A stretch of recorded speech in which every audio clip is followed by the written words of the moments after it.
हातभट्टीची दारू पिऊन अनेक वेळेला हातापर्यंत हजारो लोक मेलेले आहेत. अनेक ठिकाणी 100-100, 150 लोकांचा मृत्यू झालेला आहे. काल पिंपरी चिंचवड आणि पुण्यामध्ये जवळजवळ 18-19 लोकांचा मृत्यू झालेला आहे. आणि याचं कारण हे आहे की या हातभट्ट्या ज्या आहेत, आपल्या हातभट्ट्यानं काय म्हणतात त्याला, या भट्ट्या ज्या आहेत त्या दारूच्या इलिगल अनेक ठिकाणी सुरू असतात. त्याच्यामध्ये वेगवेगळे केमिकल टाकण्यात येतंय. आणि आपली दारू जी आहे ती कशी नशात देणारी आहे की अनेक वेळेला गोरगरीब लोक त्यामध्ये मरून जातात. आणि फ्रस्ट्रेट असणारे लोक, काहीतरी माल धक्क्यामध्ये काम करणारे लोक, माथाडी कामगार असतील किंवा इतर सफाई मजदूर असतील, अशा पद्धतीच्या लोकांच्या जीवनामध्ये जो आनंद असतो तो आनंद फार कमी असतो. सातत्यानं रोज काबाड कष्ट करून आपल्या कुटुंबाला सांभाळण्याचा त्यांचा प्रयत्न असतो. आणि त्या फ्रस्ट्रेशनमध्ये अनेक लोक हातभट्टी दारू पितात. म्हणजे ही दारू तुम्ही किती वेळेला जरी बंद केली, आता पोलिसांचे आकडे जे आहे ते पोलिसांचे आकडे अनेक वेळी, दारूबंदी खात्याचा मंत्री असताना मला पोलीस अधिकारी सांगायचे की आम्ही एवढ्या ठिकाणी धाडी टाकल्या, 500 लोकांना पकडलं. आणि किती लोकांना पकडलं, किती धाडी टाकल्या, तरी हातभट्ट्या चालू असतातच. या गल्लीमध्ये पोलिसांनी पकडलं की दुसऱ्या गल्लीमध्ये बाटल्या मिळतात. त्यामुळं हे बंद होत नाही आहे. त्यामुळे हातभट्टी जर बंद होत नसेल आणि लोकांना परवडणारी जर ती दारू असेल, तर सगळी पूर्णपणे दारूबंदी जर आपली नाही आहे, देशी दारूला परवानगी आहे किंवा परदेशी दारूला, वाईन शॉपला परवानगी आहे. म्हणून माझं व्यक्तिगत मत असं आहे की त्याच्याशिवाय सगळे सहमत असतील असं नाही. पण हातभट्टीच्या दारूला जर परवानगी दिली तर त्याचा महसूल सरकारला मिळेल.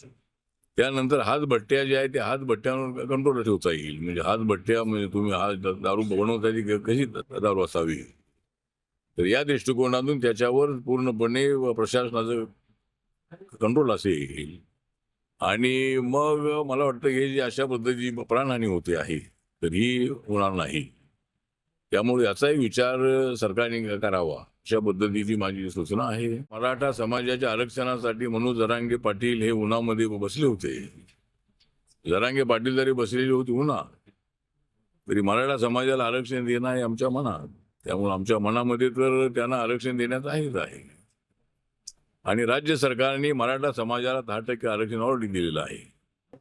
एकनाथ शिंदे मुख्यमंत्री असताना, देवेंद्र फडणवीस डेप्युटी सीएम असताना, अजितदादा पवार डेप्युटी सीएम असताना त्यावेळेला मराठा समाजाला 10% आरक्षण देण्यात आलेलं आहे. सारथी जी संस्था आहे मराठा समाजासाठी त्याचं बजेट मोठं वाढवलेलं आहे.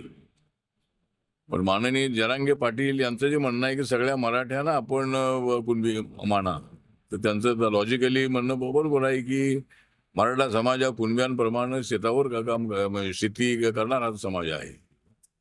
त्यामुळे तो कुणबीच आहे. पण रेकॉर्डला कुणबी असल्याशिवाय त्याला ओबीसी म्हणता येणार नाही. आणि राज्य सरकारची आणि आमच्या सगळ्यांची भूमिका अशी आहे की मराठा समाजाला आरक्षण देताना ओबीसीवर अन्याय होता कामा नये, ही भूमिका सरकारची आहे. मराठा समाजाला न्याय मिळाला पाहिजे आणि ओबीसीवर अन्याय होता कामा नये, अशा पद्धतीची भूमिका राज्य सरकारची आहे.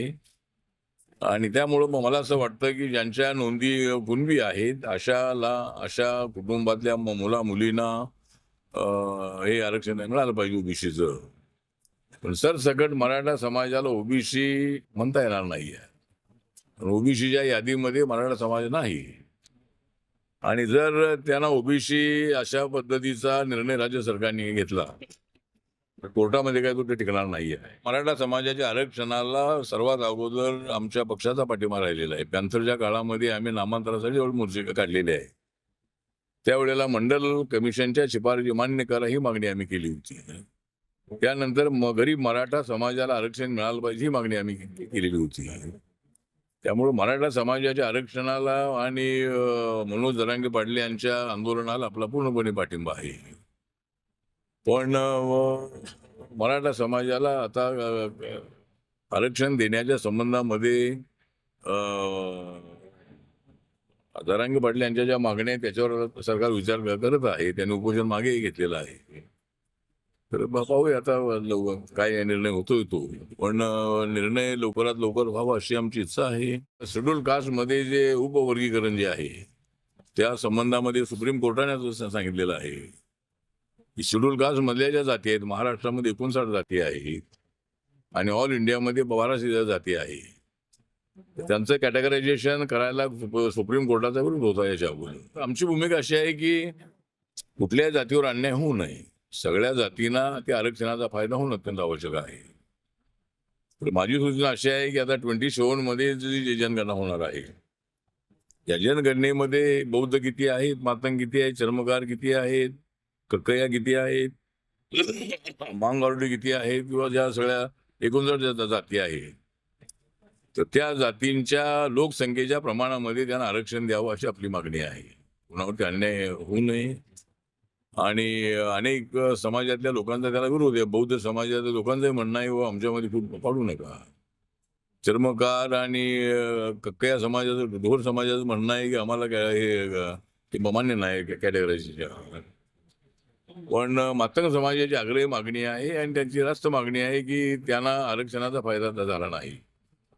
त्यामुळं मातंग समाजाला सुद्धा आरक्षणाचा फायदा झाला पाहिजे ही भूमिका आमची आहे. आणि जातीच्या प्रमाणामध्ये आरक्षण दे अशी आपली सूचना आहे. एक तर रिपब्लिकन पक्ष जो आहे, हा रिपब्लिकन पक्ष बाबासाहेबांच्या खुल्या पत्रातला व्हावा अशी बाबासाहेबांची इच्छा होती की माझा पक्ष रिपब्लिकन पक्ष एका जातीचा असू नये, तर या पक्षामध्ये सर्व जाती धर्माचे भाषेचे लोक असावे. आणि आता आम्ही हा जो रिपब्लिकन पक्ष आहे, मी माझा पक्ष बदलला नाही, पण मी त्यांच्या नंतर बाबासाहेबांचा रिपब्लिकन पक्ष हा देशाच्या सर्व राज्यामध्ये पोहोचवण्याचं काम मी केलेलं आहे. त्यामुळं भारताच्या 28 राज्यामध्ये आणि 8 केंद्रशासित प्रदेशामध्ये आरपीआयच्या शाखा आहेत. आणि पक्षाच्या कार्यकर्त्यांनी मी सांगितलंय की आपली शाखा जी आहे ही शाखा एका समाजाची शाखा असू नये. गावामध्ये बौद्धवाडा आहे, त्या बौद्धवाड्यामध्ये शाखा आपली असलीच पाहिजे, पण ती फक्त बौद्धवाडीची शाखा असता का कामा नये, तर ती गावाची शाखा असली पाहिजे. आणि गावात राहणाऱ्या सर्व समाजाला एकत्र करून ती शाखा स्थापन होणं आवश्यक आहे.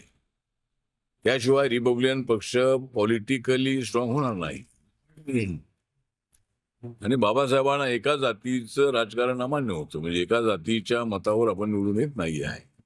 त्यामुळं रिपब्लिकन पक्ष जो आहे या बहुजन समाजाचा, दलित समाजाचा, बौद्ध समाजाचा, मायनॉरिटीचा आणि सर्व भाषिकांचा पक्ष व्हावा ही बाबासाहेबांची इच्छा होती आणि त्या दिशेनं माझी वाटचाल सुरू आहे.